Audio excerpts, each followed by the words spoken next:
Good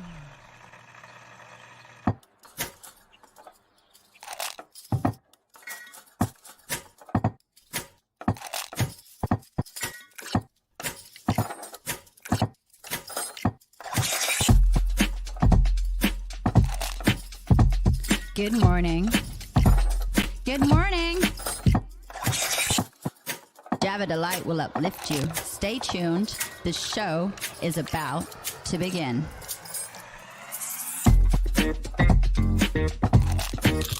Grab your coffee. Stay tuned. This show is about to begin.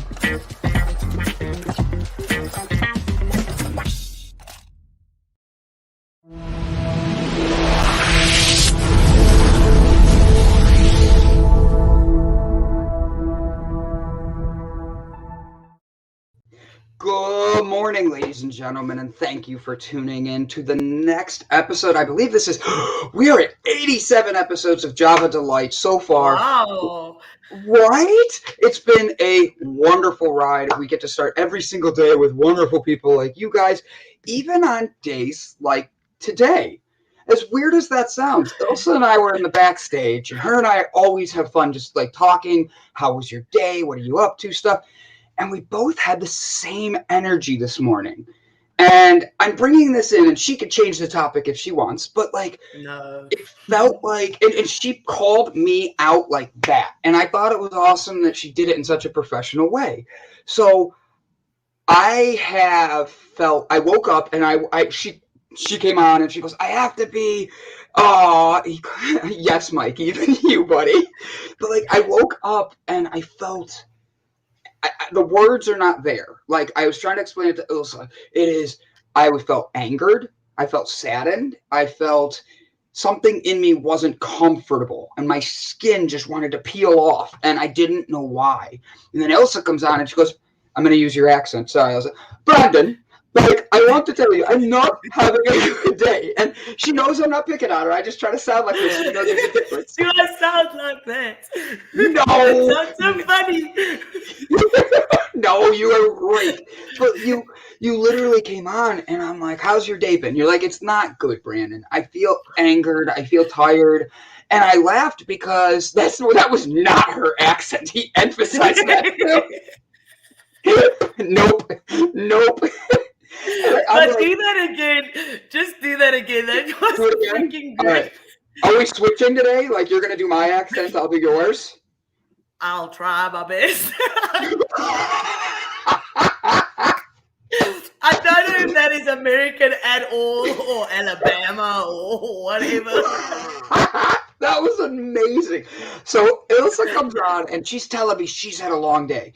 All she wants to do is get in her car and drive. And I laugh because that's kind of my thing when I'm having a long day. Like, I love to just turn everything else off and have the music play. And then Ilsa's like, you know what your problem is? And I'm like, no, what's my problem? What? She goes, you're nervous. I'm like, I'm nervous. She goes, yeah, you have your impromptu thing. And I'm like, my improv class? And she goes, yes. And I'm like, yeah, that might be it. She goes, you're just uncomfortable because this is, and we talked about it. This is the first time I'm doing something 100% by myself. I know nobody there. And that's just not me. I go places and I usually am either running the event or with a crowd of people that if something happens, I feel comfortable. I don't like going places alone, but I can eat breakfast alone and all this other stuff, but I do not like going to public things alone. And then Ilsa's like, what, breakfast?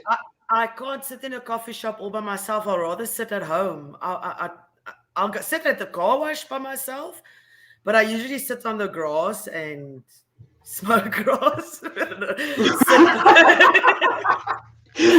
just chilling on my own. I don't like people. I like people. I can't explain it. I like people, but I don't like people. I don't like going to places where I do not have control over a situation. Yes. And anybody can start talking to me and I'm like... And I feel weird because, like, I could talk to everybody and anybody. But, like, I go places and good Lord, does it feel like anxious when I start talking to people? Because it's like I can feel their energy and I don't know how to stop the anxiety. Like, I swear to God, I don't know what it is in me. Like I've said, I'm either the manager of everywhere I go because I get asked all the time what I'm doing. Oh, can I have where's the green beans at? I have no idea. I'm not a manager at the grocery store, or I'm labeled a cop or a drug dealer. I don't know why I fit this description, but when I go in public, those are the looks I get. I'll be standing next to a guy in California where your grass is legal, and they'll be like, oh, and they're like smoking, and I'm standing there, and I'm like getting in line to get something, and they're smoking, and then I look at them. They look at me like I'm an undercover cop, and they're I don't have that problem. You're lucky. I just have to say, you are lucky. If you look at me, what does it look? What do I look like? You say people think you're a cop. What does it look like I do? And be serious now, not a sharp trader. Be serious. I don't know. I personally, you look like a great white shark trainer. No, in all honesty, Elsa, I don't know. You look like...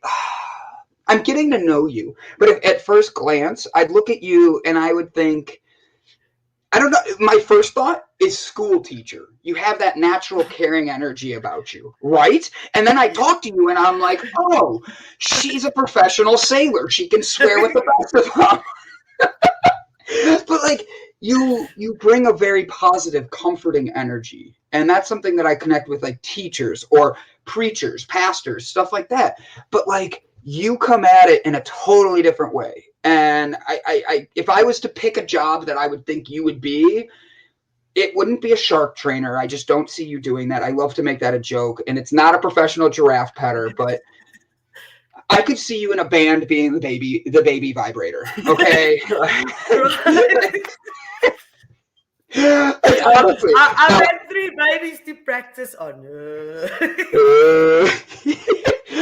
The best part is Glenn is turning in. He's our guest today. He's in the background, and he's like, "This is going to be interesting. I'm excited to be here." But who shakes babies? No, it's not shaking babies. We are vibrating them. We learn. We shake martinis. We vibrate babies. I love that. So you came at me and you said you're nervous. Brandon, you're in a different, your energy is different today. You feel different. And I do too. Funny thing is, I'm reading everybody's comments. Stuart Lone Wolf right here. Like, it must be something astrological because it's causing. Sorry, I have the lights on and I'm half blind when my lights I'll read it for you. All right, you read. I'll click buttons. It must be something astral causing it because it's the same for me and worse. I'm more grateful than ever to be here today. Even me. There's nowhere else I'd rather be or rather. Hey, I did American. We say rather be. No, you're good. I know what you meant. But like, think about it. You showed up. We showed up because I know Ilsa and I backstage for were ourselves. We showed up for ourselves today, and that's why. That's what we need to do every day. And then, like, I love this. CK Ford comes in. Good morning. Good morning. Like, I could hit all of these, and everybody seems to be feeling the same way. Brandon, I believe we should let our awesome viewers be the judges in our little challenges. Ooh, so Brian and I. All right, hold on, Brian. I'm gonna come back to your comment because I love you. Sherry McQueen, it is something going on. The Lions Gate has started. Peak is 8 to 8. Yes, they the Sunday. Wait, elaborate on this. I literally have a Reiki session tonight, and then I have impromptu after that. That looked inappropriate. I have impromptu after that. Correct me if I'm wrong, but because I read quickly, I'm very bad at research. I like to talk to people and find out things that people tell me, and then take it from there. But it's the planets are aligning, or lines with the pyramids of Egypt, and it's creating an astral something, and the energies are just insane. Exactly like that. Baby vibrators takes a whole different meaning. All right, go ahead. I'm sorry. That one cracked me up.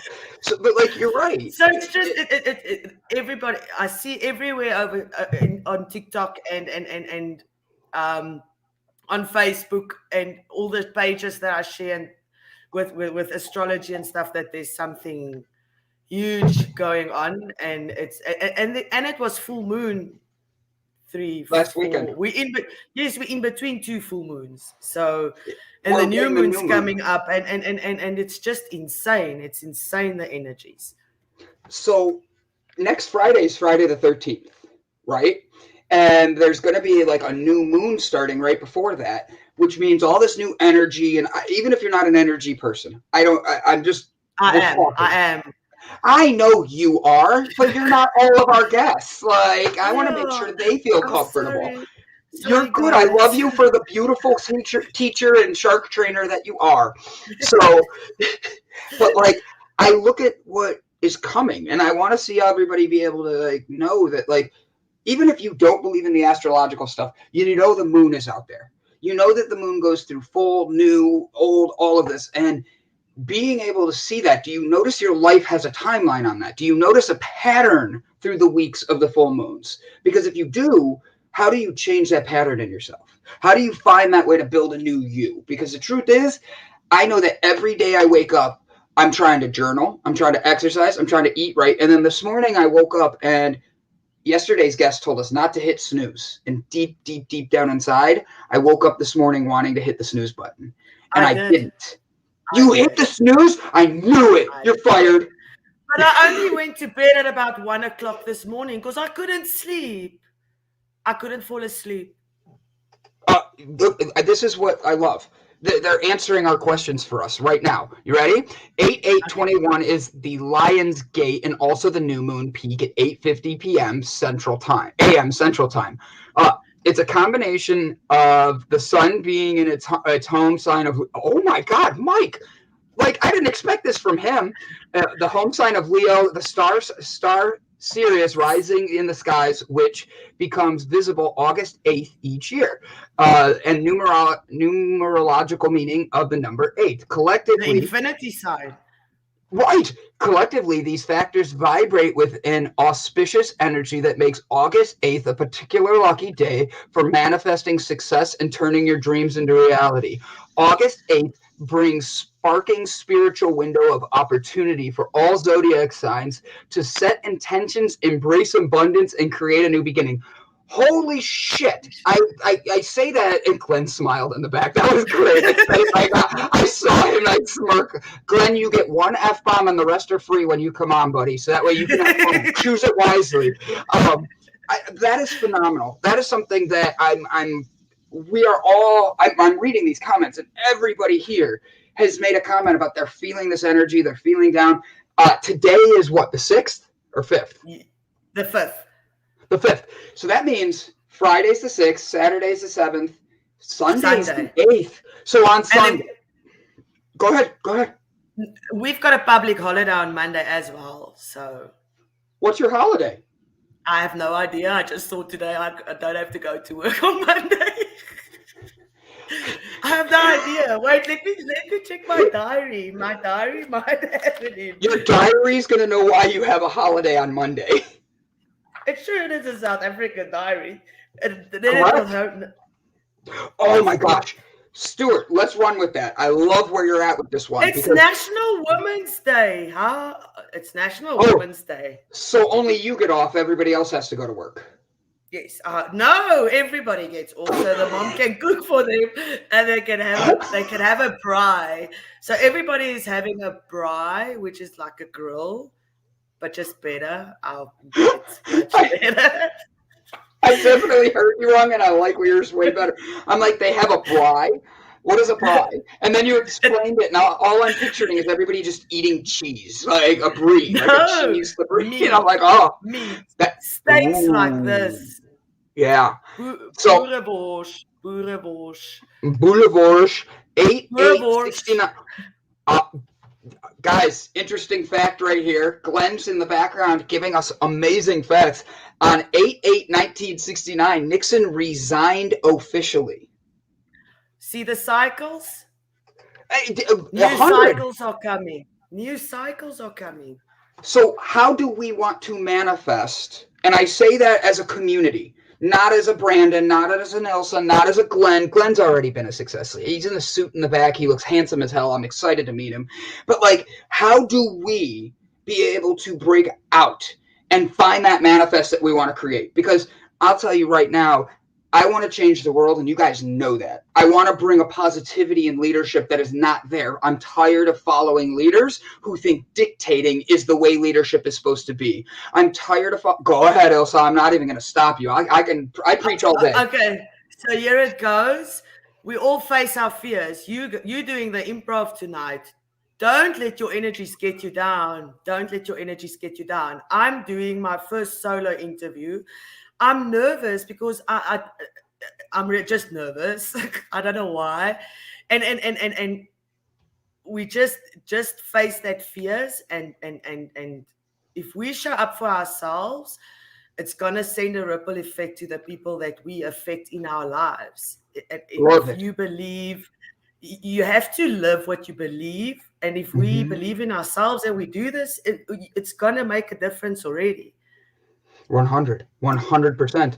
Brian Tracy says everybody gets off on national. Wait a minute, I shouldn't comment. Oh, that's funny. That's a good one, buddy. So Brian has challenged. I have challenged Brian, and I want to make sure I come back to this so I don't forget. Brian is working. He does a lot of our marketing, and he does a lot of making the flyers. And we've had a good conversations about what we can do to keep making them more grow. We have to keep moving upwards, not just stay stagnant.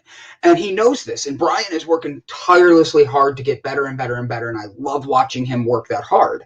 But because it shows he's doing it for himself, not for me, not for anybody else. He really believes in what he's doing. And I love that. What made me laugh is this morning he sends me this unbelievable, it's the best picture I've ever seen Brian take. 100%. And he sends it to me. And he has the Delight logo in there. And he goes, "What do you think?" And I go, "Ooh, buddy, this is your best yet. Like, for real. This is one of the ones where I'm looking at and I'm like, this showed you put love, passion, and all of that in this picture." I go, and he was complimenting me on my pictures because I love to take pictures. And he goes, I write back, I go, I challenge you to a picture off where we're going to take pictures for the marketing for the week. Okay. And he's like, he just wrote in the comments, why don't we let the viewers choose which picture we use for the marketing? 100. I would 100% say yes.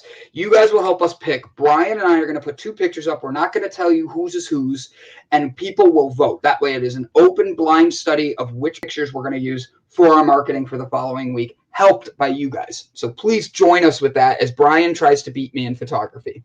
A group of people scattered all over the globe. The only connection is a small room, yet we all feel the same energy. People are connected without direct connection. And Stuart is beyond right. Stuart comes in with these like 100%. Boom. And then he's like, the moon can control the oceans. We are 80% water. You can't argue facts of energies. Now, I'm going to run with this for a second. Our bodies are 80% water. Your brain is 76% water. Your skin is over 80% water. Everything in us is an ocean, and you are your own ocean. Ooh, Glenn says, Roger Federer born in 1981. I love it. And then on 8/8, the most famous photo ever taken, the Beatles crossing the Abbey Road in 1969. Oh my God, Glenn, you just blew my mind with that. I didn't even know that. Wow. Like on 8/8, that is a fascinating stat. Like for real. And Roger Federer's, I'm almost as old as Roger Federer. Shows you how bad I am. I am as old as Roger Federer. Yeah, but you look way better than him, okay? We're just going to say that, all right? Thank goodness. You are beautiful. But we are an ocean, and the sooner we learn to love ourselves like that, like we see our oceans. Have you ever gone to the ocean and watch it crash, and it just takes away your pains, it takes away your day, it takes away that? When do you do that for yourself? How do you feel like take that ocean that you are? You're the ocean of Ilsa. I'm the ocean of Brandon. And the truth is, am I sitting here filling it full of junk like we've all done through this earth? Or am I filling it with people and things that are wanting the best for everybody? And my ocean is one that can touch all corners of the world. Because truthfully, that's the ocean I want to be. That's the ocean I'm trying to be. And I can't do it without people like you guys here. The ocean is a therapy. It is. I learned to surf. Mother Nature is a therapy. Mother Nature in general is a therapy. You just step outside your door and get fresh breath and air. I mean, you don't even have to go to the ocean because I'm 6 hours away from the ocean. So, Glenn, I see your question here. I'm going to raise you one when you come on air, all right? I will bring this back up. Glenn's in back having fun with me, guys. He's talking about Roger Federer. He literally just goes, how many titles have you won, Brandon? I actually have 3 sitting back here, but none of them are tennis, just so we're clear. But I'm still on a small lake. Ocean is therapy. I want to make sure I don't miss any comments. But, like, you are yourself. You are trying to get out there. And Ilsa this morning goes, Brandon, you're stepping into a new realm. You're stepping into a new you. I do not feel comfortable walking into a room where I know 0 people and I'm walking in going, okay, let's have fun. I can make any room fun, but I don't like to make it where I'm walking in and know nobody. And then okay, but go ahead. I want to ask you something. Do you, when you go to a meeting or meet a potential new customer, do you know them? It's different. It's one-on-one. I'm pitching something I love in my company. I'm talking to them about what I do, all these things. And if you have to pitch your product to a group of people, let's say, for instance, 20 people at a time, 100 people at a time. So how would you approach that? Excuse me. Look what you did. You got me all choked up. If I was to, you jerk. If I'm presenting, all right. So, like a good example, I was in Vegas when I won my international awards. Hold on, I feel like I should be a wrestler with this. Just stand here like this because I haven't hung them yet, and just be like, yeah. Like, but like being honest, I go up and I presented in front of over 1,000 doctors. I've spoken in front of 2,000 people at churches. I can present when I know what I'm presenting. When I walk into a play or like an audition for something, I haven't done acting in years, but like when I walk into something like that, I have to become an alternate person for that character. And going to an improv class, I have to be able to understand we're all there to learn. And I get nervous in my head that if I do something that's not funny, I might offend somebody. They might not want me back. They might think I'm just a big idiot. And all those negative thoughts keep going through my head. Where really, and I'm being honest with that because that's what I'm telling myself. And it's hard for me to change that mentality. I'm trying, very honest. But everybody that knows I'm doing this, all of you guys, all of my friends, they're like, Brandon, take a break on yourself. You are going to do phenomenal at improv. Like this is something Fun fact. Everybody there feels exactly the same as you. Yeah, but they're picturing each other in their underwear, and I don't wear underwear, so this is going to be a big problem. I'm sorry. The joke was right there. I've been waiting to use that one. I wrote it a couple days ago. Like, that was a perfect joke. Perfect comedy timing there. Perfect comedy timing. But you were correct. Everybody there's feeling the same way. Everybody there's, like, nervous. And they're all trying to find something new. It's stepping into this new realm. It's to build my company's brand. To build the things, like, about me that I want to be. I have to step out of my comfort zone. And I think that's exactly why I'm feeling this. It's I feel it in my stomach, but I know in my heart it's right, and I know in my mind I'm headed in the right direction. I'm doing the things I'm supposed to do. Oh. And that's all that matters. Even if I don't want to show up, I need to show up. So, but Ilsa, let's get back to you and your life problems since I talked so much this morning. How do you have problems? I'm just kidding. No, you don't have any problems. You're just, you have a, actually, I'm going to switch this for a second. Everybody write to me what you think Ilsa would be. Because, like, I've made my jokes about me being, like, a police officer, drug dealer, or the manager of places. Like I said, it's all three everywhere I go. But, like, what is Ilsa? because she does look like a shark trainer to me. That's the first thing I thought of, is like she teaches sharks how to jump out of the water. Mandy Atterbury, I wouldn't have life problems if they held an axe. Oh my God. I love you, Ryan. We're going to get the axe going again. The ocean is therapy. Where is just Mandy says, I am a small lake. But here's the thing, Mandy, and I love Brian Tracy's comment. This is the best uplifting comment from just another viewer. He turns around and says some of the best fishing is in small lakes, Mandy. 100%. 100%. Like, ask Brian. He drives across the country for a living, and for him, it's to see the most beautiful things out there, and he's doing this for a job. And it's like, Elsa's a samurai. Sorry, my ADD kicked in perfectly there. But like, Mandy, I know you have these amazing gifts inside you, and you keep trying to get them out, and you're going through a really hard time. You've been open with us about what's going on in your life. But the thing is, only you are the one that's going to be able to change that, just like me. And I come out here and say, I love you. How can we help each other? Who's going to be able to be there and support, lift each other up? And you've been doing that, Mandy. So keep putting yourself in those good scenarios. Keep pushing yourself, because as you saw, you called yourself a small lake. But right away, people jumped on you and like, no. A small lake is sometimes the best. You don't need to be an ocean. Not everybody's meant to be an ocean. Where your soul's happy. It doesn't matter where you go. It's where your soul is happy.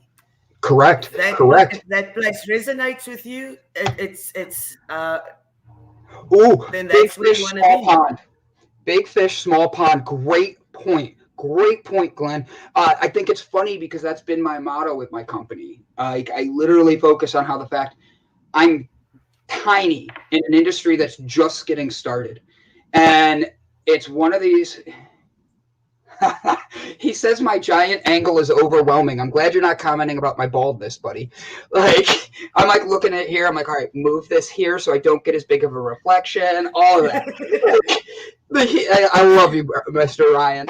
But like, I've spent my time figuring out if am I a big fish in a like small pond, or am I a small fish in a big ocean? And the thing is, you have to know what you are. And I love when people are like, no, you're a lion. Like, everybody's supposed to find their inner lion. Like, you're supposed to do that. But what am I with my fish? What am I with who I am as a person? Because the truth is, I've lived in Cleveland, Ohio. We have a lake right here. And for me, I've pictured myself being a big fish in a small ocean. And I'm now getting ready. My body, everything, and I'm able to be moved into the ocean. I'm able to be moved to my next thing. And that small fish is something, or that big fish in a small pond needs to be able to keep growing and get into the thing. I look at my fish tank downstairs. I have a baby shark that's this big. If I keep putting bigger fish tanks, it gets bigger. How am I getting a bigger fish tank? What am I putting myself in that makes it where I can keep growing like that shark? For real. And he doesn't jump yet because Ilsa's got to come visit and teach me how to make sharks jump. But I mean it. I love it. So yesterday, I actually watched the first time, and I feel bad saying this, the Olympics. I watched part of the Olympics yesterday. Have you watched any of them, Ilsa? Nothing. I saw on LinkedIn, is it LinkedIn, that one of our, Tatiana Schoenmaker or someone, won a gold medal for swimming. I don't know what swimming, might be backstroke. I have no idea. I just know she swims. And I saw another one, but I can't remember what it was. So when we were at the Roadhouse, we saw the 200 meter women or 800 meter women finals and the Jamaican one. Yeah. So when it's on, I watch, but I don't go out of my way to.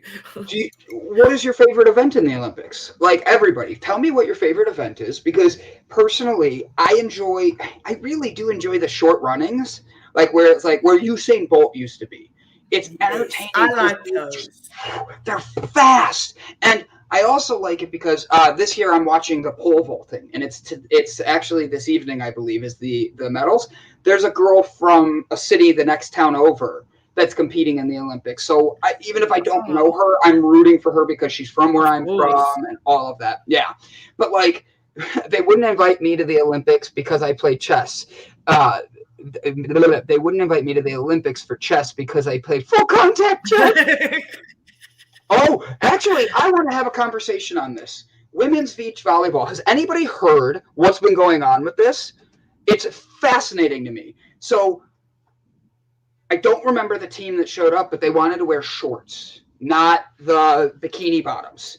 And they were I don't know who it is, but I know what you're talking about. Beach volleyball?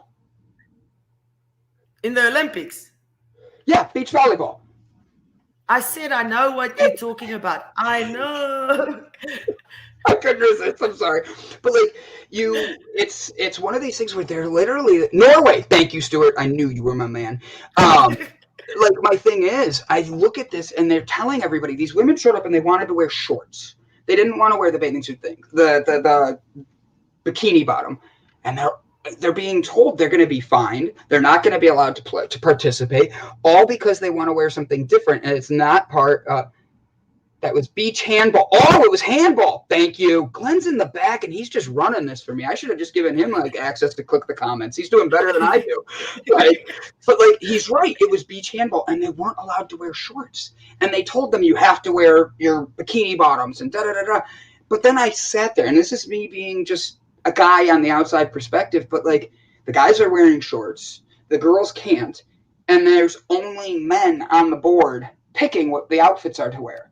And I just thought that was very ironic. And I'm sitting there going, ironic. I feel it's very unfortunate because you want to feel your best when you're competing. You want to know in your mindset you're getting your best. Clothes really don't have anything to do with it. But if you put something on and it doesn't feel right, you want to change. And I feel that should be up to the athlete.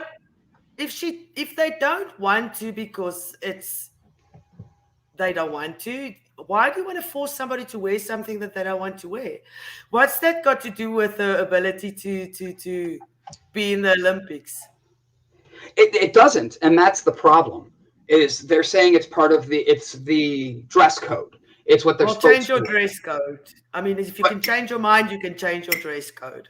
Easy. It's easy to say, but there's not as many people able to do that. And changing your dress code is not something that that is what their focus was on. I mean, they're really nervous this year. You have COVID, you have all this other stuff. There's no fans there. So it makes it where they're nitpicky on other little things. And I was turned off by part of the Olympics because of that this year. I was turned off by the fact that half the fun is listening to that crowd. You get that underdog that's like not supposed to win something from a country you've never even heard of. And you're like, go, oh my God, go. And the crowd's into it. You feel that. And that's excitement. And with no crowd there, these underdogs, I have not heard many underdog stories. I've heard the one about Simone Biles being taken or stepping out, which by the way, I'm so proud of her for her mental health. She did that for her. That is a legacy I'm proud of her for. But you can't put your best out there if you don't feel your best. And she went out there and did what she needed to do, pulled back, and then came back and still competed. And nobody knows what was going on in her life. And there were all these issues. And she turns around from family to the stress of everything. And she pulled herself out. And I give her credit because that is a really, really freaking hard thing to do because the whole world's watching. And you're the athlete that is. Go ahead. Are you against seeing a pattern? Because the previous, as you said, this Olympics is not the same as what Olympics is. It's where people are standing up for their rights on many levels. More on more levels than they used to. Correct. And Glenn's in the back with another phenomenal comment. He said they were fined 1,500 euros. I didn't even know that for wearing the shorts instead of the bikini bottoms. They were fined. And then I saw Pink, the artist Pink. She said that she will gladly pay the fine for them. I agree. I saw that as well. She is one of a kind generation of person. I love Pink. I love her. Oh. Her newest song talks about like throwing your hair back in the wind. And I play it as like an inspirational song to get myself going, like sometimes in the morning. And when it says to throw your hair back, I still. Oops, there goes my headphones. It's all in the move. It's all in the move. I've never had hair, so I don't know how to make that move. Sherry McQueen, I am very proud. I'm growing. I'm going to be on an international interview series in September. Sherry, I know you are because that is absolutely one of the coolest things. I hope Rebecca's doing well. Sherry introduced me to them, and a lot of good things coming up. And Sherry has been faithful to the network, just like every one of you have. She messages me, and Sherry, I'm glad to see you're stepping into that next realm together. Because the truth is, Sherry, we can't change the world just by ourselves. You need to build that, as Ilsa said, the ripple. And we're building our ripple. We threw a boulder into our lake, our ocean, our whatever of ourselves. And we're building that ripple to spread. So please know, Mandy, Sherry, Brett, he's not here, Glenn, Stuart, you guys are all dropping that pebble, that rock, and getting your oceans to ripple in a great way. China beat the USA? I did not know they beat them in baseball. I do know men's basketball didn't do well.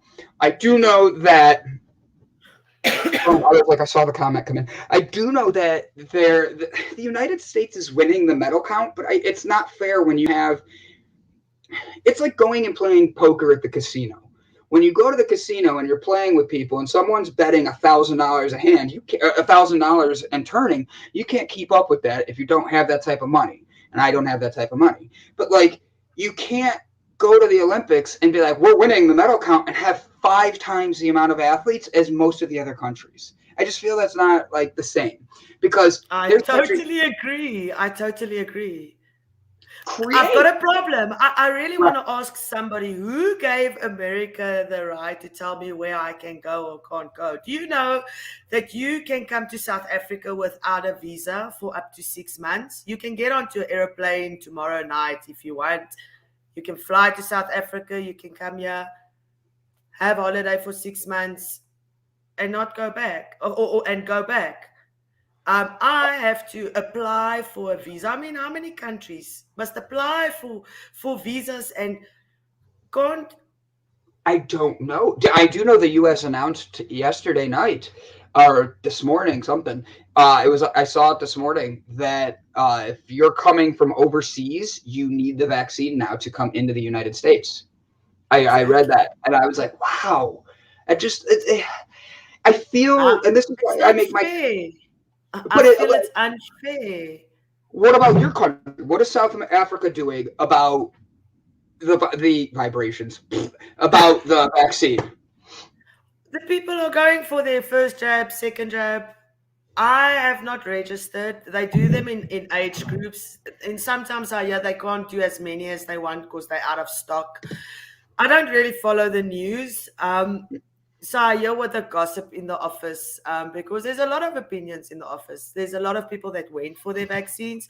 There's a lot of people that are excited to go for their vaccines. And I'm very happy for them. And I understand why they are doing it. But I don't feel comfortable taking the vaccine yet. I want to travel. So I'm not saying I'll never take it. I'm just saying, as you said previously, I just don't want to take it now. Mm-hmm. So why restrict me? Because now they're forcing me to take it. Why do you want to force me? And I'm not going to run down a whole path on this, but with the new variant, yesterday's interview, I talked to a doctor about vaccines, and I interviewed someone last night about this. And it was interesting to hear his opinions because he made sure to say he's not saying the shot is good or bad. He is saying that there's a lot of things that don't feel right with it and stuff like that. But he made sure to emphasize that people are being confused because of how much it's easy to be able to market, to put on social media sites, to create fake news and fake articles. And I hate to use a Trump thing like that, but we talked very in depth about that and how easy it is for lobbyists to go create an article that justifies what they're wanting. And I'm not just going vaccine. We went back all the way to smoking days when your doctor smokes, so should you. It helps with health. And it was in magazines, it was on billboards. It was a way of telling people it's going to be okay. And I just sat there, him and I got into yesterday's conversation, and I talked to him about how as a child I was on Adderall and Ritalin. And now today we're seeing one of the biggest mental health crises in the world with people that are on ADHD meds and all these other things. And it just hits me like, how can everybody have a disease? How does, and I don't remember his exact quote, but I believe it was like 74% of all Americans are on at least 2 pills. That's ridiculous. Like, how does everybody get onto all these things? And then we have to keep doing it. And then I'm going to run a different way really quick, but America has the World Series that only their teams can participate in. Go figure. Same thing with football. Same thing with basketball. It's a way of being like, look, we're the best and all this. We're really, it's just an entertaining thing that takes your money and distracts you from what else might be going on. I'm poverty and mental health and corruption. I mean, I heard at work, as I said, I'm not into politics, but I heard at work that they caught another, I think it's the health minister or someone that stole millions, and they're not even hiding it anymore. And then funny story, they actually robbed a police station in the Northern Cape. Like literally, gunmen went in, made them open the safes, took all the ammo, all the guns, gone with it, gone. A police station. Here's my thing. And I say this because there's riots going on in California. We're hearing all these things on the news, but we're not hearing things like, did you know California has 2 wildfires right now that are so big that they actually have combined. They've touched each other and they're so big. They literally are bigger than New York, Chicago, and Los Angeles city blocks combined. That's a huge fire. It's burning. You ready for this? 18 acres a minute. That's insane to think how fast that fire is going, how hot that has to be, and they can't stop it. And then in Canada, same thing. How about South America? Same thing. They're having their biggest fires ever. And we're all talking about a vaccine and worried about all these other things, but really nobody's asking, how are you? Like, I want you to talk about the fire. I want you to talk about the vaccine. I want you to talk about the fights, but like, that's all stuff that's going to keep you busy. That's all distraction conversations, because the truth is, are you walking like during a football game? And I'm going to go soccer for you guys because I know most of the audience is going to be over international. But like when you're going to a football game, a soccer game like that, you get into it the way we do in football? Like we're going nuts and we spend all our money? And then do you take the time where you know the end of the game is going to be what you really want to see? You know you're watching to see, like, do they tie it? Do they win? Do they whatever? But, like, do you take – I took last football season, and I would miss the first half of every game and make it my time. And that's just how I did it, because I would go for a walk. I would go for a run. I would literally be sitting outside reading a book. And the only reason I did that was because that's 2 hours of my day dedicated to something that's not going to benefit me. It's not going to make me a better person, and it's not going to take me to my next realm that I really want to go to. And for me, breaking that boundary in my own life to say, hey, I'm going, and I'm going to go be the best Brandon I can be. I still watch some of the game. I still know what's going on, but I wanted to be able to separate myself from sports and distractions. So that's why the news has to get turned off. Don't play with my phone. At 10:30, my parents hate me. I have the Wi-Fi set up at 10:30 to literally turn off. And that way you can't watch TV, you can't do anything. My dad, the first day, goes, I'm going to use my F-bomb. He goes, who the fuck broke my internet? I'm like, it's not broken. And I turned it back on for him. But like, he's so ingrained to watching his TV shows. He's so ingrained to having these things that like, when I said all I'm trying to do is help us not look at our phones, not get on our computers, not get on our tablets, it was like almost like I took away a part of him. And I want that for me, but he doesn't want it for him. So I had to re-put on the Wi-Fi. But my phone, my internet, my tablets, my computer that I'm on right now, 10:30, they're off. They cannot get another email. They can't get anything until the morning. And I do that because otherwise I'm just going to stare at my phone. I'm going to find another distraction. I'm going to be messaging Ilsa at my 3 a.m, her 9 a.m, being like, good morning, beautiful. And she's like, I I will not get. If I'm awake, I will probably message you back. But if I'm sleeping, my phone goes on total silence, no calls, no messages, nothing can come through until Yes. my alarm goes off the next morning, and I put it next to me, and that's my me time. I mean, it's just me. So, and my son, yeah. But I mean, then we just chill. I don't like working overtime.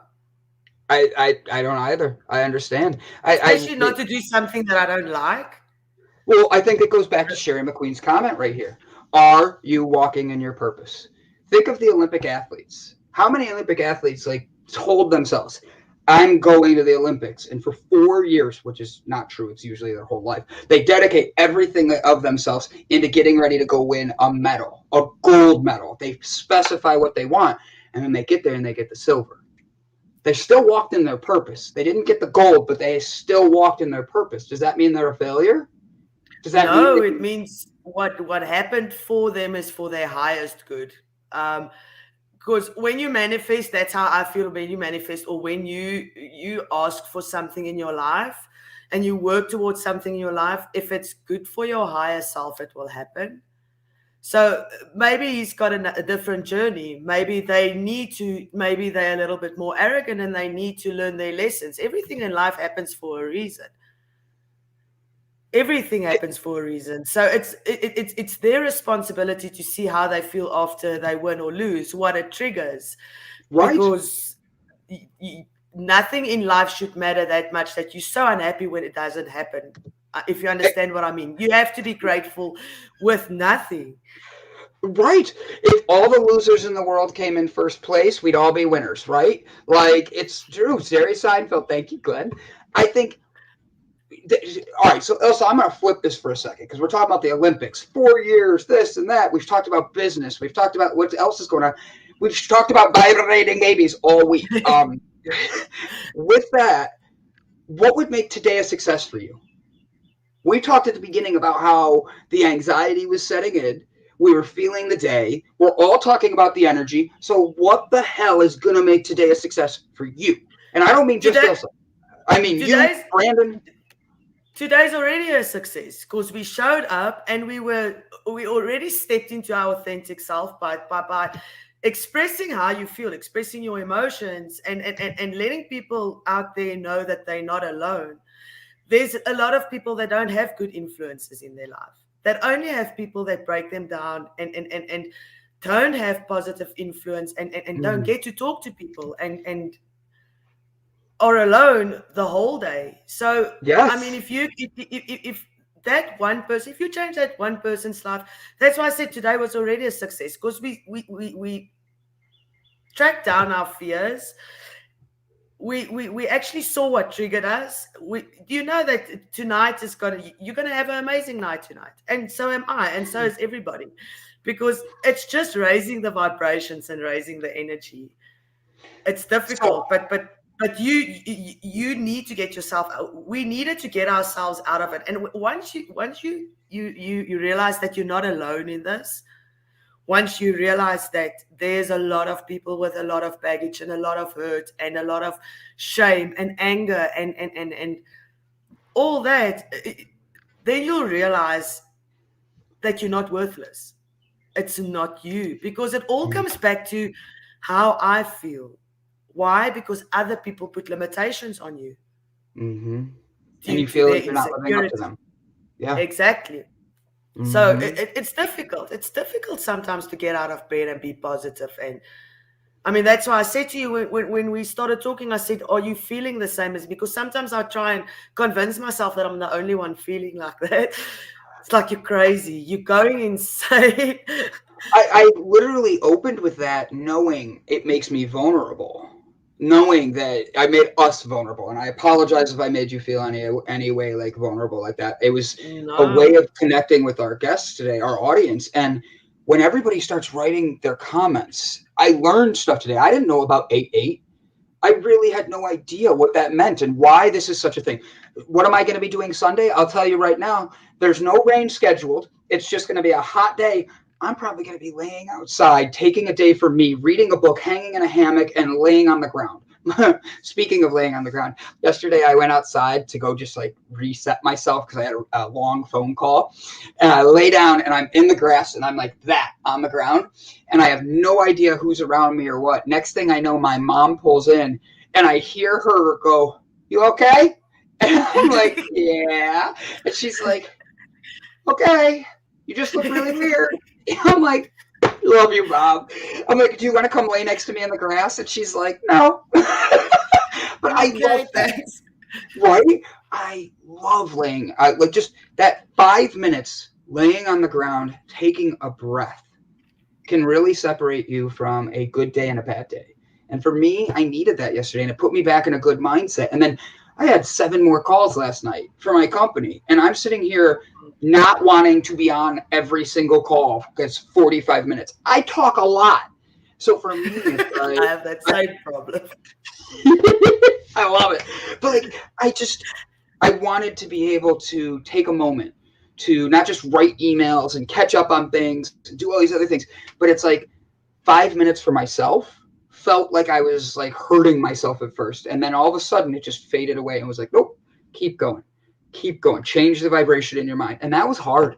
I have to be honest, it's hard for everybody, but being open and honest about it being difficult is something that I love that so many people wrote they feel the same way. I love that so many people uplifted one another, that when somebody threw a negative thought out into this ocean, they literally said, nope, nope, nope.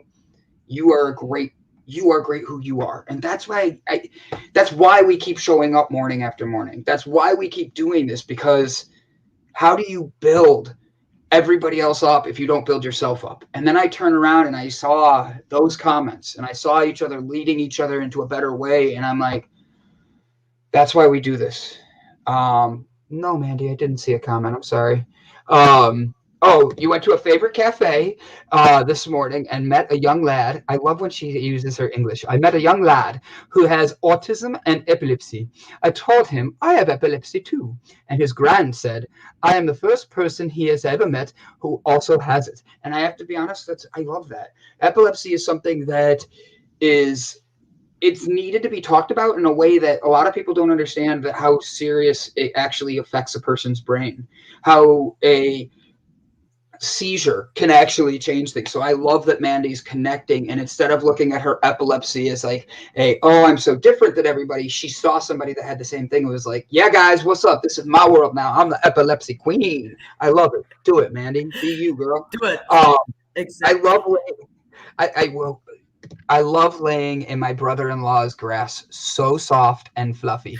All I can picture is I'm watching the clouds. So fluffy! Like, that's all I picture. I reset on this past weekend with some friends and a Renaissance fair. Oh, wow. I have to be honest, that sounds amazing, Shauna. Like 100% jealous of you. And CK, I love you. Thank you for being the woman that you are. Such an inspiration, so uplifting. And she always is finding ways to throw just a quick, hey, keep being you out there to people. And I swear, the more you put yourself out there to find your best you, there are so many people like you. There are so many people wanting to make a difference in this world, and I don't know how to make anybody else break from that. It's one of those things where if you've never gone cliff diving, you're never going to understand, but you've gone swimming. Imagine you're a cannonball jumping into the pool. Jump into the pool of life, because the truth is, there's a lot of effing people out there that are just looking to make their world a better place. And sometimes your smile, your courtesy, your generosity is going to be that little twist that maybe gets them to turn around and be a better person. You have no responsibility on them.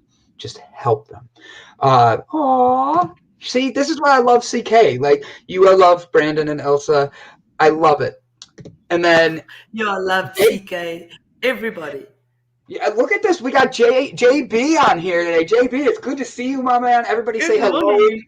Good morning. Glad you're here, guys. So today I'm going to read our guest bio, because you and I just talked this morning. I feel that this was a needed talk. Thank you, Ilsa. I feel we hit some good points. Thank you. No, thank you to you. So I'm also more grounded and feel much better. So I do too. I asked somebody to, I don't want to say pray for me, but like I asked somebody to like really think very good vibes for me, push like an energy towards me today and help me rebalance. And he wrote back, absolutely, in a heartbeat. And that made it like right off the bat made it feel like, all right, I've got good people around me. So I thank you all. All right, guys. I've been having fun talking with him. He's been in the background. His name is Glenn Rudin. Your company's message isn't crystal clear. Customers won't know how to interact with your company or refer business to your company if they don't happen to already be your customers. He helps companies find a unique selling proposition or a USP and points I have to get under the light. Difference in differentiation messaging so that they stand out in the marketplace when compared to their competition. Your company doesn't get a second chance to make a positive impression. Confused customers don't ask. They simply move to the next choice. So let's make your company message right. He spent his career in branding and sales and marketing. He specializes in messaging and branding. He will create perfect messages for your company while training your team how to deliver a great pitch. Messaging is key to all of your company's marketing and sales communications. You've worked with did I see the NBA? Oh, I'm going to like this even more. Universal Studios, Disney, the NBA. He's worked with CVS, Target, Walgreens. Oh my God, I need you as my best friend. I am an expert in consumer good product development, sourcing, and manufacture. Some of 250 plus items he's manufactured and sold, from plush toys, small electronics, apparel, printed goods, and displays. He can help your company develop, source, manufacture, and import your products. Let's talk about your company's sales and marketing goals, as I am sure I can help. Oh, man. Guys, you can't tell me this isn't like the perfect guest to have on today when we're talking about all of this. Oh, Fernando. Hi, cutie. I'm sorry, like ADD kicked in right there. All of a sudden, I saw somebody that doesn't comment that often. Good to see you, Hello, buddy. Fernando. Hello, Fernando. I just love him to this. Fernando has this. All right, so a couple things. Fernando has this one-of-a-kind energy, and I mean that. Like, he really does have a good heart, but he doesn't sometimes remember that popping in backstage in just your underwear means I can see you, and even if anybody else can't, it doesn't, like, I don't want to just see you in your underwear, no matter how handsome you are, Fernando. Doing great, just waking up.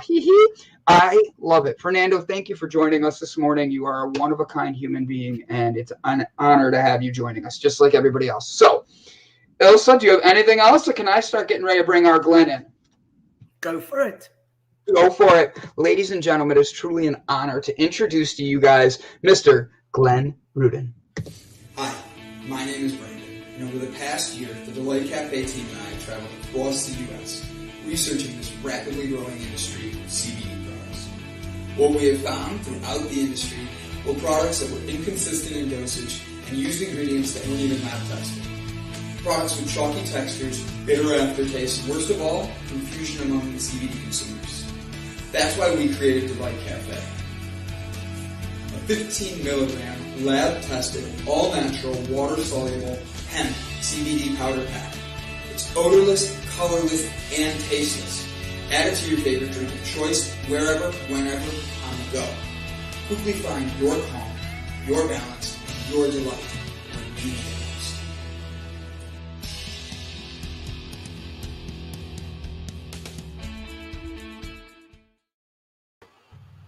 Good evening, good morning. I'm not even sure. Glenn, where are you located so I know whether it's morning or night? It is late morning. I'm Eastern Coast, U.S., Long Island, about 30 miles east of Manhattan.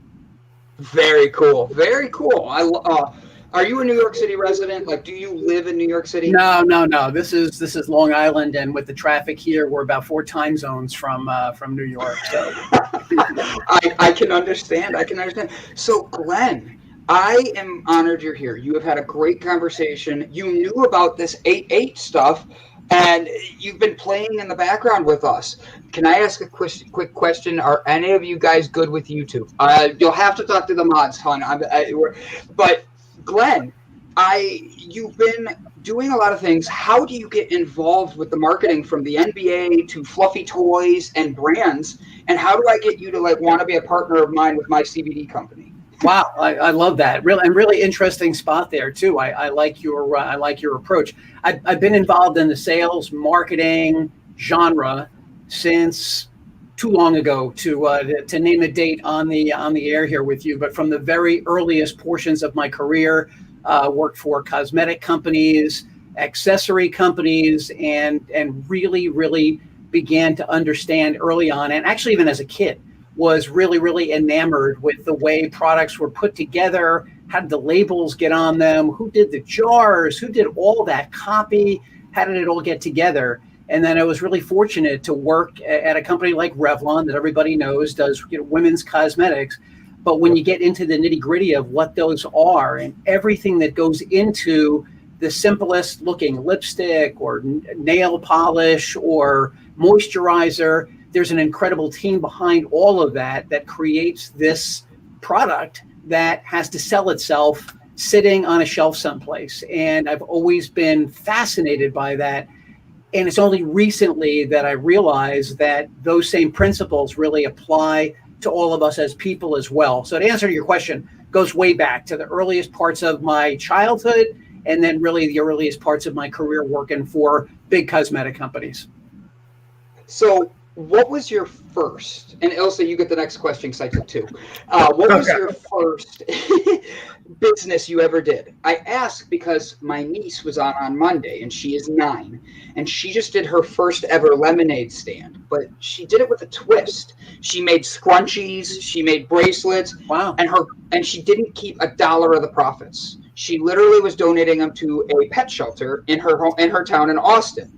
Ended up making the local news because of being so different. And I'm like, this is her first business. My first business didn't even do that well. Like, she made almost $1,000 in the end. Right? Wow. So what was your first business that you learned about these things that taught you that mindset? Well, listen, the easiest one to go back to was being probably about 12 years old. And we would root for I grew up in northern New Jersey. We would root for these big blizzard kind of snowstorms. And myself and a friend would go out with the shovels and talk about customer service and door-to-door sales, right? Find a driveway that wasn't shoveled, knock on the door. What's it going to cost? Probably about $40. There's 2 of us. And, we'd spend the next, 6-8 hours shoveling snow and come home with enough money to go out and buy the latest, McCartney and Wings, vinyl album, because that's how old I am. But vinyl, keep it going. I love vinyls to this day. I still even get new vinyls. But that taught me customer service, because if the driveway wasn't shoveled well, somebody would look at you cross-eyed and say, I'm not really sure you did the job. You had to be able to sell yourself. Someone would look you over. You're really going to be capable of shoveling this massive driveway and things like that. So, that's really the earliest entrepreneurship that I can go to. And then from there, it turned into washing and waxing cars, putting ads in the paper. I will say one that I was a total flop at, delivering newspapers. I did that for somebody one time for a week and couldn't stand it. I just didn't like every day at 4:00. You got to go out and do all these newspapers. It just wasn't one that I really liked. I don't know why, but that one didn't work out for me. Are you an early riser? I am. Yeah. All right. Because I was going to say, maybe it's that 4 a.m. time that you didn't like. But if you're an early riser, I don't know, because I hated paper delivery too. That was actually my first job, and God, did I hate it. It was just one of those things, and I had to do it, you ready for this, on a bike. I know. I was like, he's going to like this. So what would be a marketing faux pas, because you've done so many things with businesses and all this, that you run across a lot that newer businesses like myself might come across that we wouldn't think of being small businesses?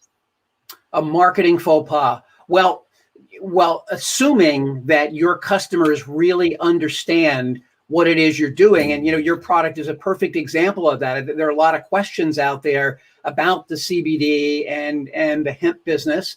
And what exactly is it? And I think as this gets introduced to an entire population of the world, including myself, and I see this when I go to trade shows or back in the day when we used to walk around the shopping mall, there's a lot of questions about it. And I think there's a real educational aspect potentially that's missing in terms of what is this really, what does it really do? And so I think there are some faux pas there that people are not necessarily realizing in terms of we have to educate your customers first because they don't even know that they need this product yet. And I think that's part of the problem is assuming they know they need it when they don't.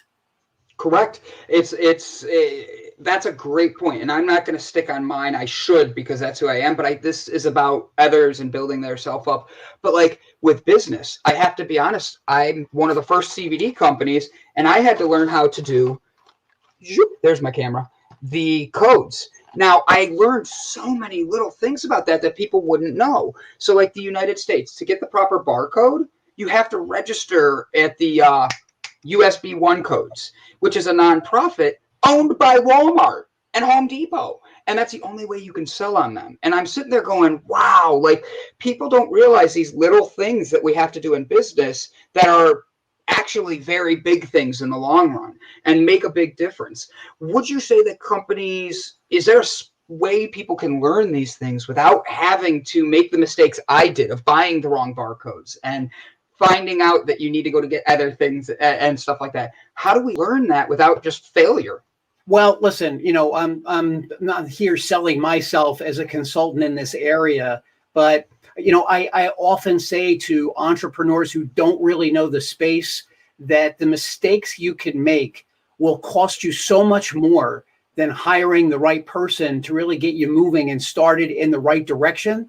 So while you think you might be saving money, but not hiring somebody who's been down this road and knows exactly what to do and how to do it, I can't tell you, Brandon, how many entrepreneurs I come in contact with that go out and buy 10,000, 20,000 of an item that they developed, that they invented before they even have a buyer. And I just, you know, put my hands on my head and I say, now, what are you going to do now if the buyer that you come across wants it in a different color or size or doesn't like the label or can't live with the way you've got it packaged? Now you own these 20,000 things and you've got to figure out some place to move them. So my answer to that is you really have to find somebody or do a lot of Google searching around and really try to get the information for yourself. But I would say really finding somebody who knows the space is going to put you light years ahead in anything you're trying to do like that. Because if you can find someone with a good reputation that's been through it, that knows for sure the areas that you're getting into, as I said earlier, it will save you more money in the long run than making a mistake and going out and buying the wrong UPC codes, for instance. Yep. I 100%. Actually, Stuart hit a good point here. He said a big thing ignored. A big thing ignored in your business is not only are you creating a product, but you're creating a byproduct. And waste are all ethical, renewable building materials amongst other uses. And that's actually in my company's bio. We're 100% compostable, made from the same plant you're able to be that you're using to find your balance. And I think you have to be different nowadays. We just went through a pandemic where everybody at the same time, whether you're here in the United States or you're all the way in the EU to Ireland, I don't care, or South Africa. I think Elsa lost her internet, but we all locked down together. We were all in that. What changes have you noticed since then in business and how to market to people? Well, this is really fascinating because as the pandemic ensued and rolled over everything, a lot of the business that I traditionally do, helping people manufacture goods overseas, for the moment has dried up because some of the places where my key customers sell were completely shut down by COVID restrictions. And I did a tremendous amount of networking here in the New York area, face to face. I love doing that. I love meeting new people. I think you can't have enough business friends in the world because you never know who knows you, who might know somebody that you really need. And if you're really good at branding yourself and people really get to know you, they will sell you for you even when you're not present because they admire and respect and understand what you do. So one of the first things that I did was I immediately started searching around on the internet for places that I could virtually network around the country. And the first place I happened to land on was the American Marketing Association that has chapters all over the country. So I started attending virtual meetings in California and Chicago and any place else that I could. And by the way, they were all free. So great opportunity to meet new people, put my name out there. And then, Brandon, really fascinating, I got introduced to this app, Clubhouse. Had no idea what that was. No idea. And from the very first day that I was on it, I realized this was the answer to my prayers, because now I was able to network literally around the globe. Hey, Els, good to see you back. Hi. I'm so sorry. My internet went missing for a second and everything just froze up. Happens. We're all slaves to the internet, right? We all are. I only caught that last part. Can I hear the first part of this? Because I missed half of it, and it's in the line with my job and what I'm doing. So I'm very interested. Well, listen, so I started speaking about this Clubhouse app. And initially, because of the name, I had no idea what that was. I was like, this sounds really silly. What in the world is that going to be about?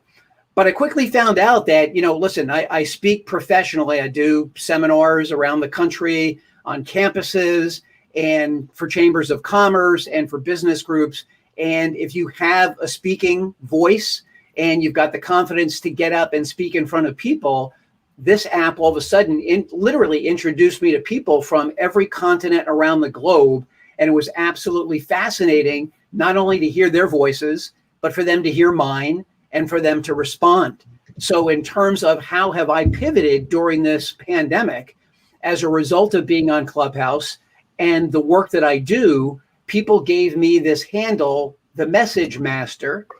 And it's really worked out for me because now people look for me to appear in their rooms, on their stages.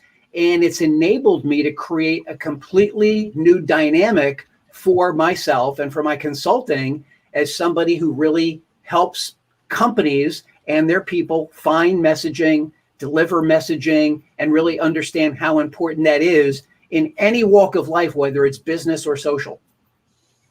So I'm doing my first Clubhouse on Friday. Wow. And I've never done one. And Fernando right here, he literally goes, Brandon, we need to get you on Clubhouse. And it's not the first time I've been told this. I've been told, but I have an Android phone, so they just started making it where I could get on there. Yes. But I have been told, get on Clubhouse. You have a voice. You are going to be like, you're going to take off on Clubhouse. And I'm like, okay, great. But absolutely. So I have to ask, Glenn, what made Clubhouse be, other than it, like, you've given us the benefits of it and what you've seen, but like for me, being a first timer, I'm a virgin at this. What would you recommend being able to, I see you laughing, Ilsa. What would you recommend as a tip for me going into my first Clubhouse seminar that I don't even know what they call it, like Clubhouse meeting? It's a room. You're going to go into a room, and I assume that, was it Fernando, will have you up on the theoretical stage with him. And so as you look at your phone, there are faces that appear all the way at the top of your screen, whether it's iPhone or Android. Those are the people who are up and have the ability to speak. And then down below that is what we refer to as the listener lounge. These people can hear you, but they can't speak. They can raise their hand and ask if they can come up to the stage and ask a question or make a comment. But I assume you'll be up on the stage, and it's really just getting into the rhythm of what that stage is, what the topic is, and allowing people to make their point. Hopefully they don't run on for too long, because that can get really, really dull and boring. People make a point for a couple of minutes, then they yield the mic back to whoever is moderating, the lead moderator on the stage. And you can tell who is a moderator and who's got that experience because they get this little green symbol that shows up with their little photo on the app. And so a guy like you who has a lot to say at different points in the conversations will want to start tapping your mic, and your mic flashes on and off. And then people know, hey, Brandon's got something that he wants to add. And the first week that you're on there, actually, they put this little party hat next to the photo that you assign there, so people actually know that you are new to the app. most people are pretty nice. You know, I had one or two really bad experiences initially on there with some people who were pretty full of themselves. But eventually, in going in and out of all these different rooms, listening to all these different voices and topics, I found my tribe, so to speak, and people who understood what I was saying, respected what I had to say. And as a result of that, now I've got, 4,000 people that quote unquote follow me on there. And so at least I've got some digital currency in terms of my social. And when I go into a room now, people say, oh, this is that guy, has a bunch of people. He's obviously spoken. People have responded to him. Maybe he's got something good to add. Let's invite him up to the stage. So I love it. I love it. The thing that you'll find, Brandon, is it's addicting. Because once you get in there and you start to speak, you're not going to want to get out of there. And Ilse, same thing for you. Both of you are going to be naturals at this. And it's just being patient, again, with finding your room and your place. So I look forward to finding you and you finding me there. Follow me when you get on there. Yeah. And we can certainly, collaborate. I'd love to be able to do that. I would love that. I would love that. I follow you on LinkedIn as well. I use that quite often in my work.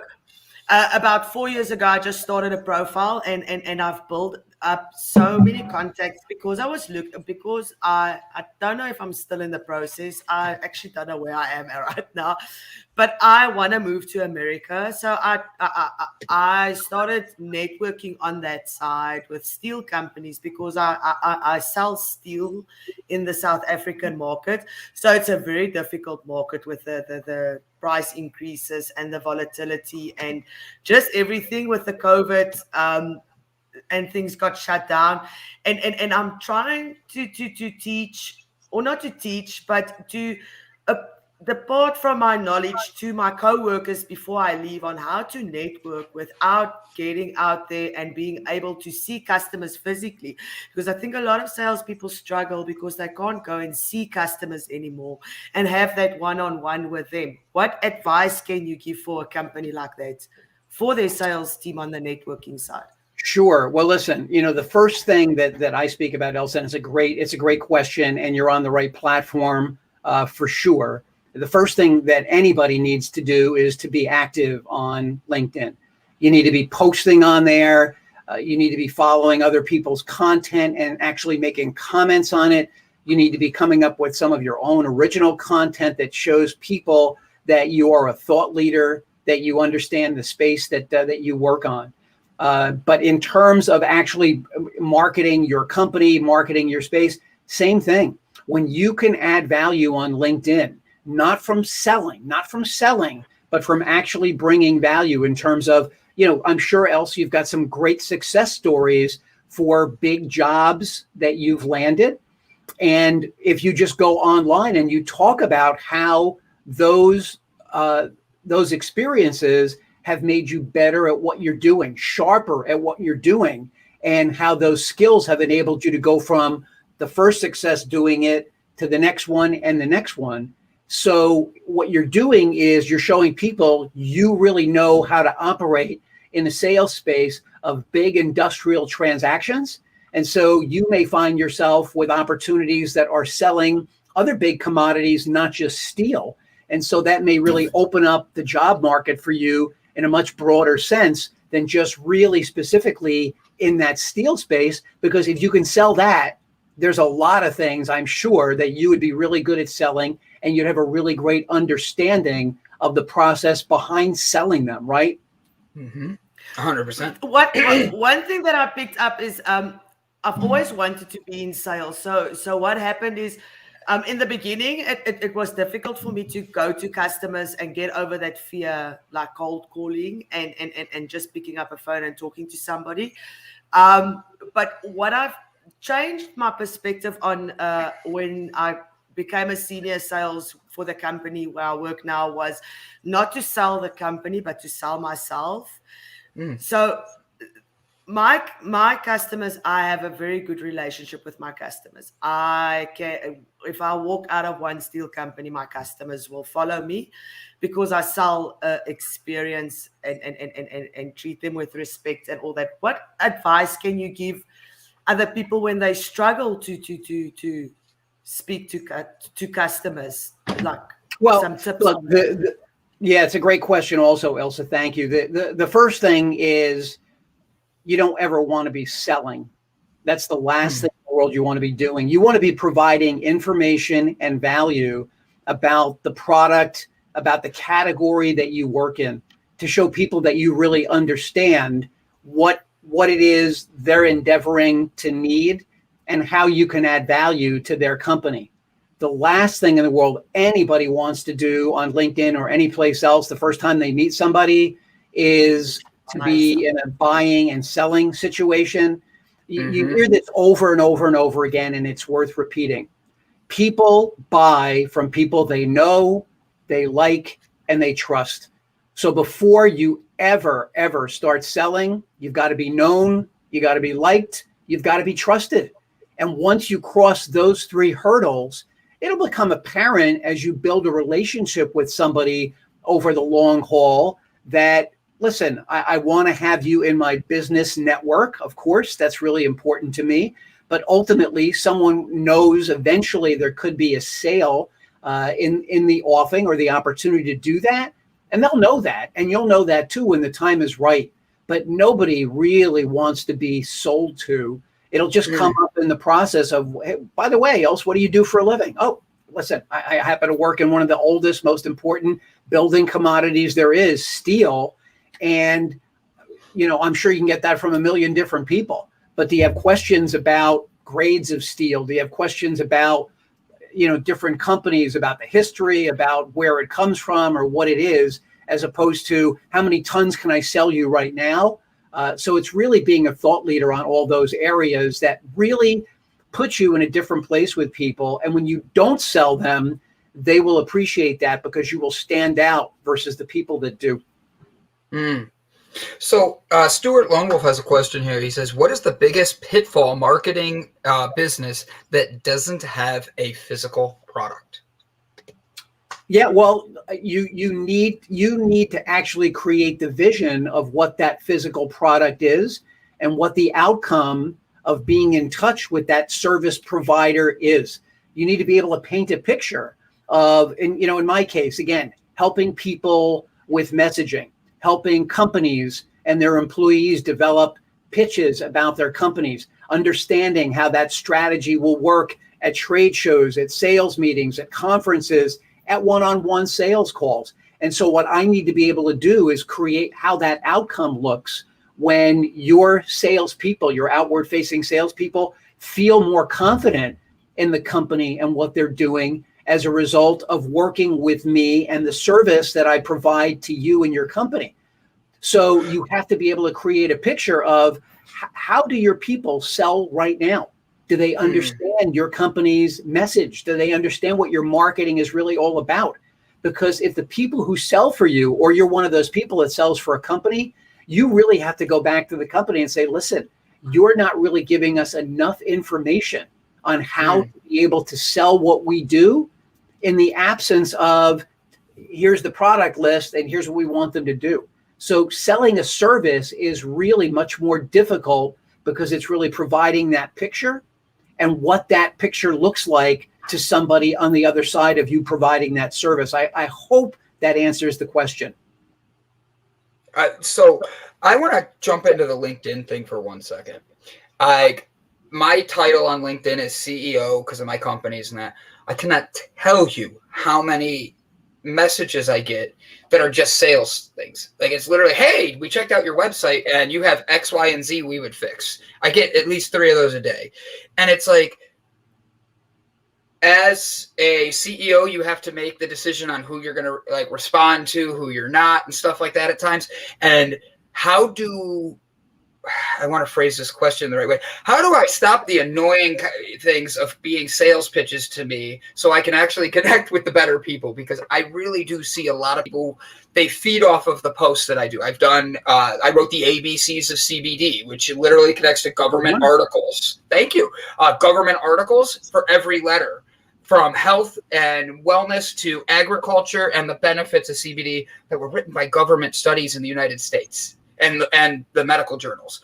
And my thing is, those get attention, but it never seems to get the people that are like the business people. It gets the people that are always trying to pitch me another thing to sell, another thing to add into my website or fix and pay them. How do I separate those so I can be the best leader I can be for my team? Well, so what's interesting is it sounds like, and I haven't read all of your content, but it sounds like your content is educational, as we were speaking about.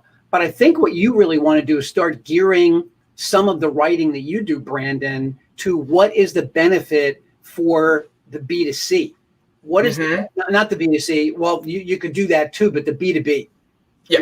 The C-suite to companies that have chains of stores, right? Who is your ultimate customer that you want to be selling to? So you have to think with the end in mind. So are you writing those articles so that somebody who is a shop owner in Des Moines or Long Beach or Houston and is thinking about bringing in CBD products, are you writing the article based on how it's going to benefit them and how they can transact that business? Or are you writing it purely from an educational standpoint at the consumer level? And I think you really can do both. I think there's the opportunity to be a thought leader in both of those spaces. But you have to start thinking, if I'm a shop owner and I'm on the fence now in my market about whether or not I want to bring this in, how about an article about the best ways to make this part of your product assortment so that it is a business builder for you and you can bring new sources of revenue? That's a great way to look at that. Wow, I actually can see what you're saying, because I'm picturing like the wealth of knowledge, like you're teaching people about CBD, but a business owner isn't going to care about the agriculture, like a coffee house isn't going to care as much about that. They're going to want to see what's it going to be for why my customers would want this, why I'm going to want to sell this. That makes very good sense. I like that. Also, the use of success stories and testimonials, where you in a short article can have a quote from a shop owner or a distributor that has brought your product into their assortment and can talk about in that quote how well your product was able to integrate into what they were doing and increase their sales by some percentage. Testimonials on LinkedIn in your bio are really key, but also within the posts that you're doing. Go ahead, Elsa, because I'm going to keep going down LinkedIn.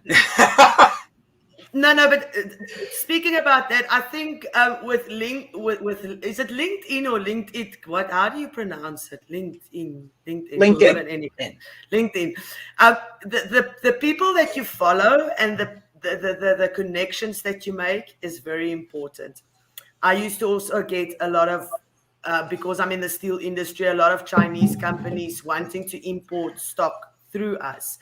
So when you change your focus on how you look for customers or how you network for connections and not customers, so yours will be for connections like big chain like big chain stores and those kind of things, but people that you can sell to, but not pitching them and pulling them with the articles that you write.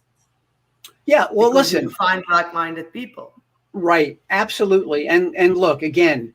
You know, the people who are in those positions, else know that potentially, again, I'll throw out a simple example because I don't know if this is just too fundamental in what you're doing. You know, let's say I was, the steel buyer for General Motors, and I'm on LinkedIn. Now, again, I'm just making up a theoretical customer. I don't know if it's really, at that level that you would be trying to reach somebody, but hey, that wouldn't be a bad customer to have, right?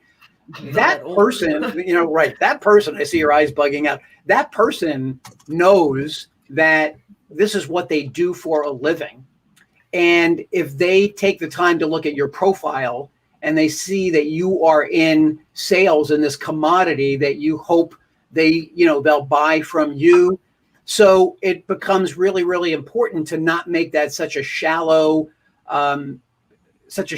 connection, but really start looking if they post at the things they post and figure out how you can start to build a relationship with them based on agreeing with observations that they make about the industry, agreeing with them or posting something or sharing something with them that you think would be interesting for them. Because again, listen, it's like if I wanted to be best friends with the basketball player LeBron James, right? does he think Glenn Rudin, really wants to shoot hoops with him? Although that would be pretty cool. I'm sure, I wouldn't make one shot, but I consider myself athletic. But why do I really want to be friends with him, right? And people like that, they're not famous as celebrities, but within what they're doing, because of what they wield with their pens and their purchasing power, they are celebrities, right? So they're used to being approached, just like Brandon said earlier, to bring that back to his comment about the CEO title, right? People are going to be approaching them about that. So if I was going to approach Brandon based on the CEO comment, I would want to be looking at the post that he's making, that he's made about CBD, and I would say, hey, you know what? I saw this article about best practices for selling in drugstores. I don't know. Again, I'm just making that up. And Brandon might find that useful. Now, he might not put two and two together initially, say, oh, Glenn wants to be a consultant for my company and help us with our messaging. But over the course of time, if you really do show yourself to be authentic and in the space where you're trying to provide value and help, you get away from that real commission-y kind of feeling that that's the only reason you're into it. And it'll be pretty obvious to somebody based on the time that you put into it. I hope that answers the question. I understand. I don't care about Ilsa, but I understand. So, Glenn, you wrote a book, and I'm curious about this. Pre-order your copy, A Brand in Your Hand. This is his website, ladies and gentlemen. I'm going to share the link in a second for everybody. My question is going to be a little different. With that being there, how does somebody that maybe doesn't have a business understand that their reputation is their brand? Because I guarantee you can hit that with your book and what's going on. As people are looking to find themselves, they don't realize they're building their own brand by what they post on social media, to what they're saying in public, and all of that, what they wear. I wear shirts that call things out so people talk to me. I love wearing something that makes somebody stop in the street and go, wait, what? Come here, I got to talk to you. That's for real. I like that. But with your book, sorry, I want to make sure I say it right, A Brand in Your Hand. How could people who maybe don't have a business be able to know that they're representing themselves and they are their brand? Great question. And the book is not just about business branding. It is about personal branding. So great question and great lead in. A brand in your hand is a brief synopsis. And I'll take a step back for a second on the personal branding stuff. We'll get back to that in a second. If you remember, I'm sure you do, Dr. Seuss, who wrote all those great rhyming books that we read when we were kids, the last one he wrote was called Oh, the Places You'll Go. Yes. I love that book. Found that book tremendously inspirational for me. I read it to my sons when they were little, religiously, and I would always insert their names in this one particular passage toward the end of the book. And before they were really old enough to realize that I was just doing that as a sweet dad, their eyes would light up. My name was in there? Really? I'm going places also? And I love that. And when they both graduated from law school, I gave them both new copies of that, personalized in that same place that I did when they were kids. And I started thinking to myself, as I endeavored to write a book, most speakers do books that basically just pull from their speeches. They're black and white dimensional versions of what they speak about. And as a guy who owns a company called Always Been Creative, I started doing that. And I said, you know what? I've got to do better. I've got to do better than that.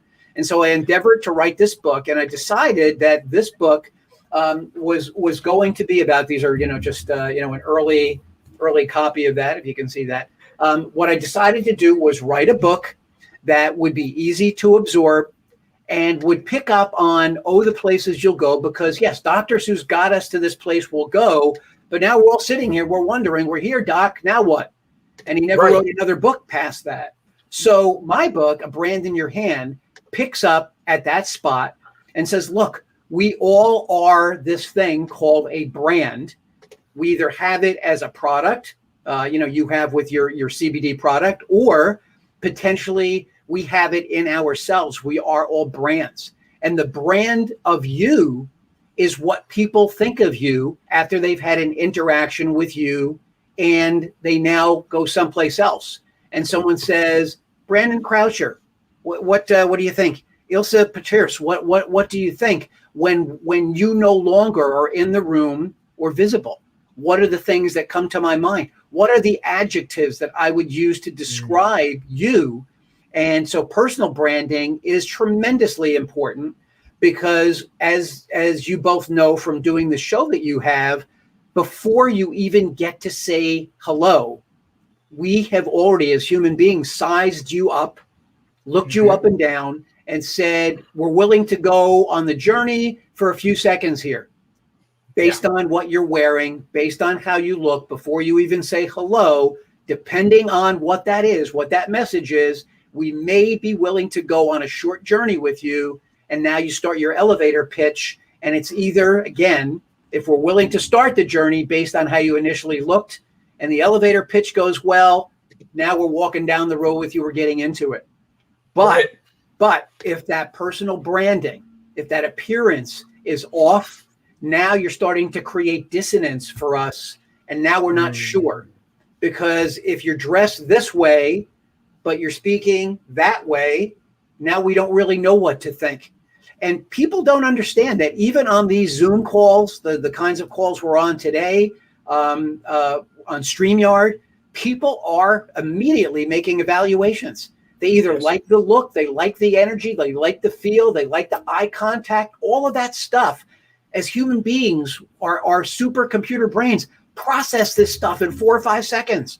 And we decide, I like what that guy has. I like his energy. I like what he has to say. Or, oh my God, I can't listen to another minute of this. And so we send people off in all kinds of scattered directions when our branding and our messaging are not good. So that personal brand, even if you don't have a product, it weighs into everything you do.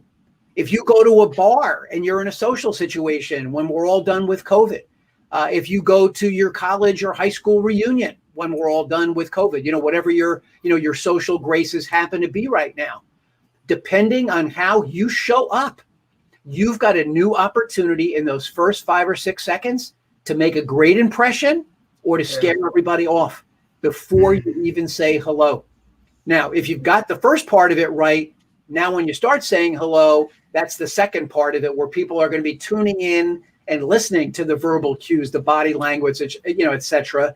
And now they're going to decide, I want to go on the Brandon journey or the Ilsa journey or the Glenn journey. Yeah. Do you have anything else? Because I'm ready to jump in with another one right off the bat. No, you can jump in. I just don't want to interrupt. How would you say somebody could start that? Like you're saying, the Brandon journey, the Ilsa journey, the Glenn journey. For my first start, like you heard, I'm doing improv tonight, and it's meant to make me get out of my creative brain and get into another spot. It's my first time, and I'm challenging myself in different ways. But then on top of that, I want to be able to represent myself. I've been able to go in front of doctors, lawyers, church-going people. I spoke in front of churches. But how do you find your best you to make sure that it doesn't mean you're speaking in front of 10,000 people? You might only be speaking in front of 3 and present your best you and stay authentic to you. Sure. Well, listen, I'd be hard-pressed to get you potentially in the right mindset beyond where you are now. You're a pretty fabulous speaker. You've got a great body language already. You know how to make eye contact. You obviously thought long and hard about going to an improv session. It wasn't like you were walking down the street and someone said, hey, you want to come in and do some improv, right? I'm sure you've got some ideas of some kinds of things that you want to do. The easiest place for somebody to start is I've got, and you could look these up also on a Google search, but I've got a PDF that I send out to people, is a list of adjectives that you would use to describe yourself. Pick out 5 or 6 words that you would look at and say, even if I'm starting right now from scratch on August 5th, 2021, going forward as Glenn Rudin, this is how I want people to think of me. You could look at this list and you could pull other ones as well that you would use, that you would want people to think of to describe you. And what's beautiful about this is if you've never done it, you can make changes in what that is. Now, the next time you show up and people are used to seeing you, they may be a bit astonished at the new you that you decided to create. But as long as you're consistent with that, and you keep those adjectives handy in front of you when you're working in your mind, and you really start to believe that that's who you are, and you show up authentically like that, then people will start to feel that as you start to communicate with those adjectives in mind. So good example. Do you want to be considered funny person, or do you want to be considered serious person? Really two different tracks in terms of what they are.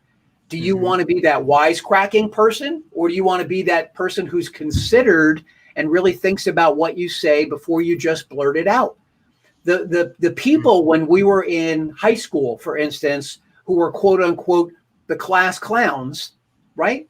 The first time they had a chance to scream something out and try to be funny, everybody looked, hey, that's who that person was branded as at that point in time forever. You're now the class clown. Now, some of those people wanted that, but further down the line, and let's say that was you in your fraternity or sorority at college, but now you get into the job world, and the first time you meet somebody and you want to be taken seriously, they're like, oh, come on, Brandon, say something funny. Say something funny, right? You're the funny guy. So changing that brand can be really difficult because, one, you've adopted it for yourself. You like the attention you get from it, and you've trained people to think you're a clown. I'm not talking about you, but I'm just saying in general, it's a really easy example to understand. But if you're the serious person, the one who's always considered, the one who is even mature in college, now when you get out in school, get out and you're in the world, and you meet this person on LinkedIn like Ilsa's trying to do, and you've really got a good head on your shoulders, people, and you're giving thoughts out. You're like, makes sense. He was a really bright guy in college, really serious about what he was doing or what she was doing. And they were a thought leader back then. They were a real leader in what they were doing. That person has continued with their personal branding and taken it with them into the business world. Whereas the person who was kind of the clown, they've got a little bit of a different, they've got some making up to do. They've got some reworks to do on their brand. It's not to say that it can't be done, but you now have to retrain people into, I don't want to just be considered funny anymore. But you always were. Yeah, but now I want to be serious. I've learned some things about that. And you could see where there could be a dissonance there, right? Very much so. Very much. Can you, and then Elsa, you can ask your next question. Let me know that website where I can find your adjectives. And if you don't want to do it on air because you don't want it shared, it's part of your business thing, let me know, because I was going to go through those and find my 5, if you want to know the truth. I don't know if I've got them. I don't think I have them online at the moment yet. I don't think that's active, but I'm going to see if I'm going to give you see if I have something here handy that I can at least give you some categories without being too awkward in terms of reading something off. So when you get it, and I'll be happy to send this to you, and then you can kind of provide it to your people. I know it's a little bit hard to see, but it's the Message Master and Personal Brand ID worksheet. So the categories that I have lined up here, and this is really more business stuff, are number 1, your expertise, number 2, your character, and number 3, your drive. So for expertise, competent, inspiring, a lot of these are resume words that you would see on people's resumes. Well-rounded, organized, adaptable, extraordinary, professional, strategic. Those are words that go to your expertise. How about your character? How do you want to be perceived? Do you want to be perceived as honest, dependable, charitable, reliable, authentic? And when you do your posts that you were asking about earlier, Elsa, on LinkedIn, these are words that you want to keep in mind to be true to your personal brand. And hopefully that personal brand is aligned with your corporate brand as well. Now, the challenge for you, Brandon, CBD, right? So there's probably a great opportunity there for people to get into the whole I'm buzzed or I'm high or I'm stoned, right? That whole area. And yet if you came at it from authentic and trustworthy, that this is a really good product for you, right? That I want to be an authority for you on issues that are scientifically proven to be helped by being taking this product or partaking in it. It's a whole different ball game than the whole Cheech and Chong, approach that somebody could adopt to that, right? You want to just feel good. You want to have a good time. And I'm not saying that's what CBD is about. It shouldn't be, but you could see where people who are unknowing and uneducated would take it down that road with marijuana. They just would, because that's what they think of it. And then the last category is your drive. How do you want to come across to people? Trailblazer, determined, intense, dynamic, tenacious, vivacious. So your expertise, your character, your drive, picking out a few of these key words really enables you to help yourself define your personal brand and how you want to be thought of when you're no longer present in front of somebody, but they think of you, Brandon, thought leader in CBD, serious about that. Ilse, she's a real sales professional. She's driven. She's energetic. She's authentic, right? So those are words that you would want to come across in the way you're writing, because it just further enhances and cements who you are. So when people are reading your posts and then they do get the chance to connect with you on a Zoom call or a phone call, the person who you show up as is the same person as the person they've been reading and seeing posts by. Really, really important. Really, really important. I like how you phrase it. Why is stopping smoking so hard? I think that's an interesting question, because very interesting question. It's one of those things where, okay, so I'm going to use myself. I'll throw myself under a bus. I have smoked cigarettes in the past. I saw the bad things that it was doing to me, and I stopped. But one of my biggest things that goes along with smoking is bad habits. I bite my nails.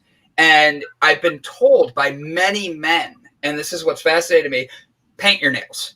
Take your time, do your nails, like go get a manicure, go get a pedicure. And I'm like, really? Really? Like that's going to help me? I have to be honest, I've been doing it for 2 weeks now. That was a big change. And like I have nails. I can feel that they're starting to get stronger. But smoking is something that's actually an addiction, where my nail biting is more of an anxiety tick. Why is stopping smoking and being all like these tics that we all have so difficult? That's interesting. I mean, look, that's not my subject area, but here, and what was the person who wrote him? What was her name? Her name is Mandy Atterbury. Mandy. Hey, Mandy, thanks so much for that question. Here's what I would say. If you are the smoker or somebody that is, I think what you need to do is take a look at what are the triggers that get you to light up a cigarette each time you do it. What is the habit? What is the trigger? Is it an emotional response to something that's happening? Does something make you nervous, uneasy, tense? And that's a form of relief. If it is, can you find a hypnotist that can help train you to find a different form, a different release that wouldn't be that? And over the course of time, can you change the behavior? I don't smoke. For me, it's a pack of double stuffed Oreos or a bag of M&Ms when I feel stressful. And truthfully, in the long run, I'm not sure that it's any better than smoking the cigarette. Tastes better. Yeah, Glenn, I'll tell you this. Oreos are vegan. Whether you knew that or not, now you have a reason to eat them. You're taking your vegan diet. You know what? I want to go back to something that the two of you were talking about early in the show, if I can, and make a really important and I hope profound point for the two of you and for your audience as well. There's a concept that I had that's called your inventory of personal and business assets. Your inventory of personal and business assets. What in the world is Glenn talking about? Each one of us has a life experience that is unlike anybody else's. It is unique and nobody has it. Brandon, you've got your own. Ilsa, you've got your own. I've got my own. All of your guests have their own. We go through our lives, business and personal, and there are experiences, there are jobs, there are situations that we go through during the course of our lives that influence who we are, teach us who we are, change who we are, and become completely built in to our character. And so what I ask people to do is go back over the course of your life and try and find those places, those stories, those pivotal moments in your life, good, bad, or indifferent. The bad ones sometimes are as profound as the good ones, and sometimes you learn even more from them. And what I challenge people to do is to create a list of those so they become an actual inventory asset for you that you can use to understand deeply who you are and how you got here through your journey in life. Because as a result of doing that, what you find is that you have got tremendous assets you weren't even aware of, because as time goes by, we forget these. Yeah, we do take time sometimes to create a resume. Maybe Ilsa's in the process of doing that now to find a different position. I don't know if she is or she isn't. But these are not resume. This isn't Glenn worked at Revlon from 1992 to 1994 or whatever time frame that was. What did Glenn do at Revlon? What experiences did he have at Revlon that wouldn't go on a resume, that are the things that enable him to speak as an expert on topics like branding, like labeling, like copywriting, that he can tell people and that he knows makes him an authority on that? Because when you take the time to organize those assets for yourself, you will begin to understand the true value of who you are and what you can really bring to the world that nobody else can. And I find that when I take my clients through this exercise, very often it is a profound moment for them. They don't do it on the spot, but I ask them, can you find one particular moment right now like that would be meaningful to you, that you would consider an asset? Every one of them does. And to the person, they get teared up and emotional because they realize how profound that moment was in their life, but they didn't realize that it was an asset they could call on going forward in time that enables them to operate and do what they do like nobody else can do it. I hope that was clear. I don't want to go on too far with it. But you were talking earlier about how do I get comfortable with me and my zone? And this is an exercise that will also enable you to understand where your personal brand is. Where does it come from? How did you arrive at where you were? It might have all been by happenstance, but now you've got the ability to pull that all together into this great description of inventory of your personal and business assets that create a unique you that nobody else has. I honestly like Glenn so much. Like, I wish I could have Glenn in like my back pocket as like a phone call. Like, hey Glenn, I'm getting down on myself today. Give me a conversational piece. How do I build myself up? If you would not mind sharing that with me, if you tell me I can share it with the audience, I will. I really would like to be able to do that, because I'd like to be able to have it as we're coming up on 8/8. Okay, and this just happens to align.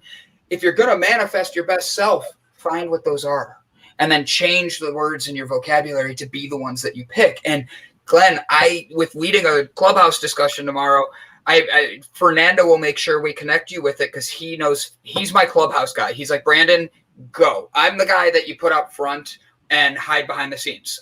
Like, you keep me away from things. Like, I make shit happen is what we tell people. But like, in all honesty, building your best you is very hard. And with hearing this conversation and having the community that we're building, I think that's a great thing. And if Glenn's willing to share that, 100, you could say no after the air and I'll make my own up for everybody. I'll look up a bunch of quarters. No.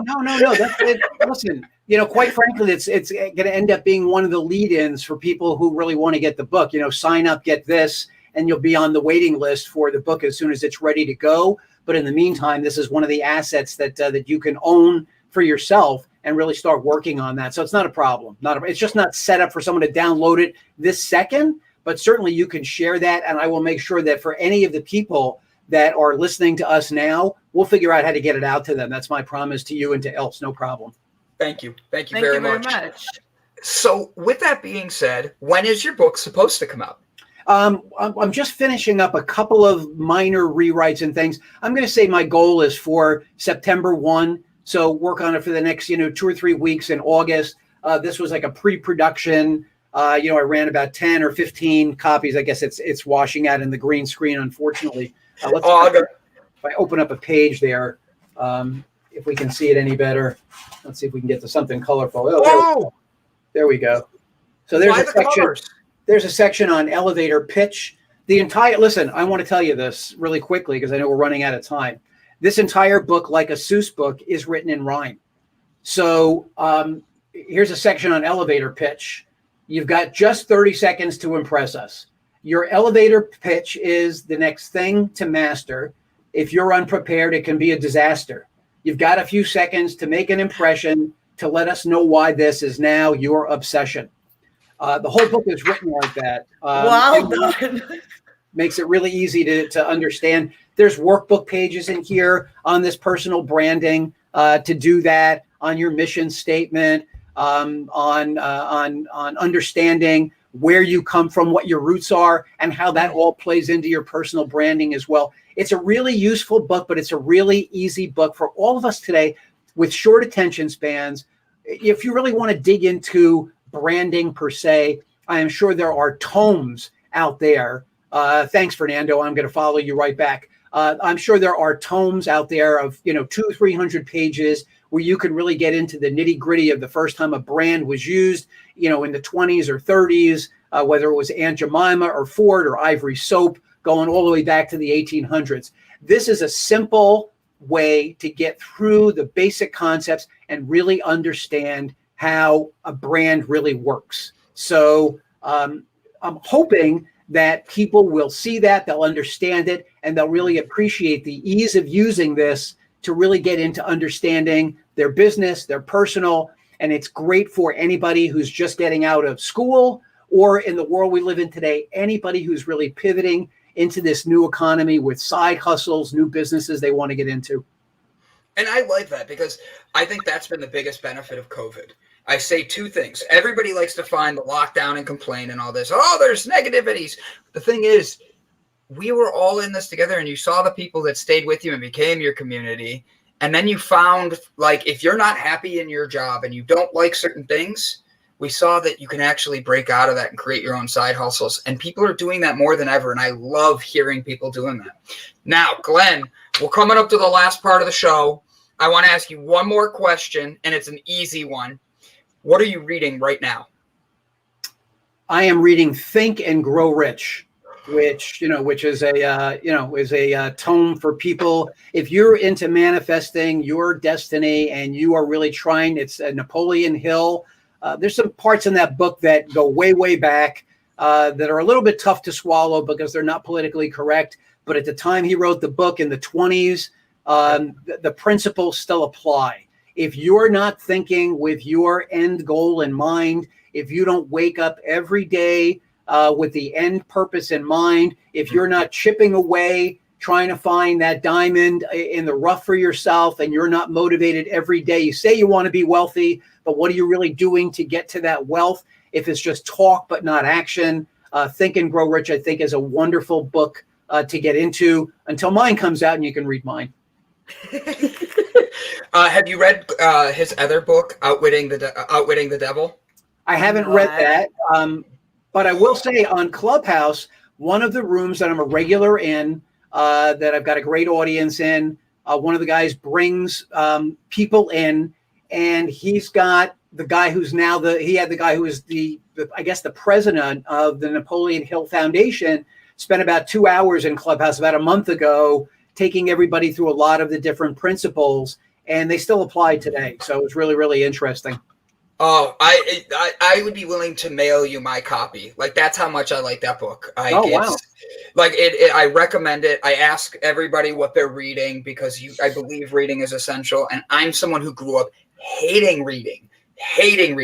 Like the summer reading books I never got through. So now, last part of the show, we give a positive affirmation for everybody. It could be your favorite quote. It could be a favorite lyric from a song, something that inspires Glenn. I'll go first so you see how we do it. Ilsa will go second.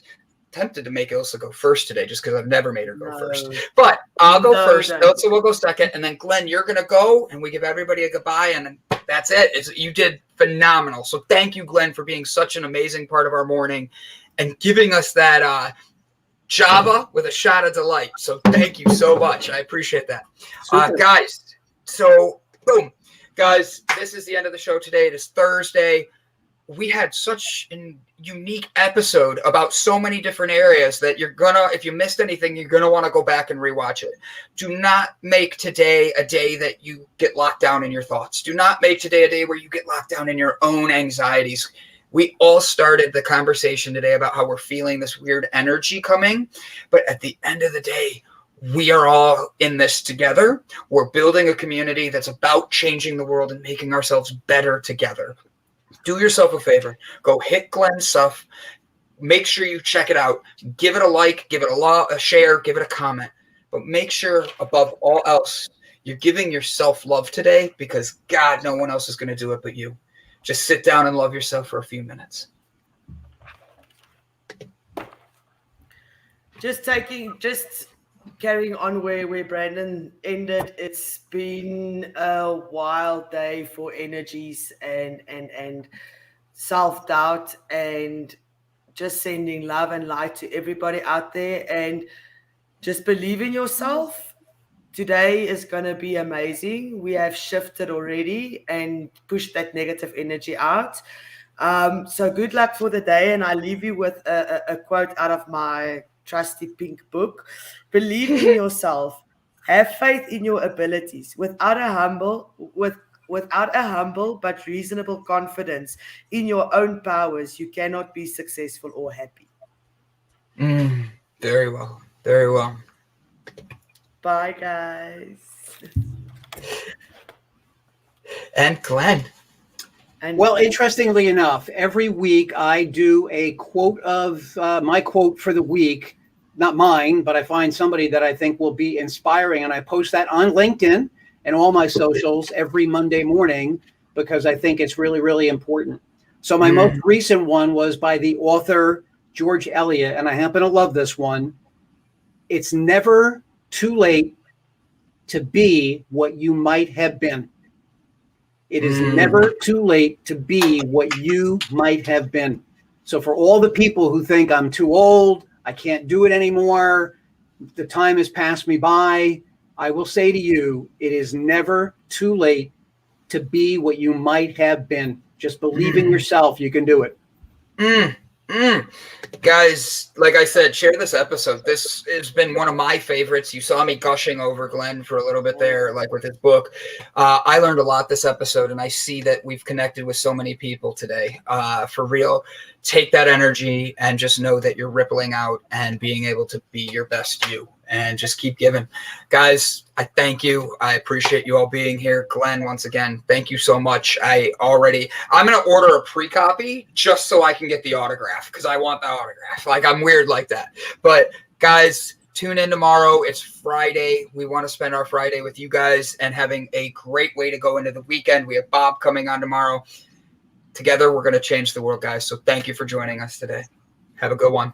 Thank you. Bye, guys. So appreciate being here. Thank you. So nice to meet both of you. Thanks. Bye. Thank you. Glenn.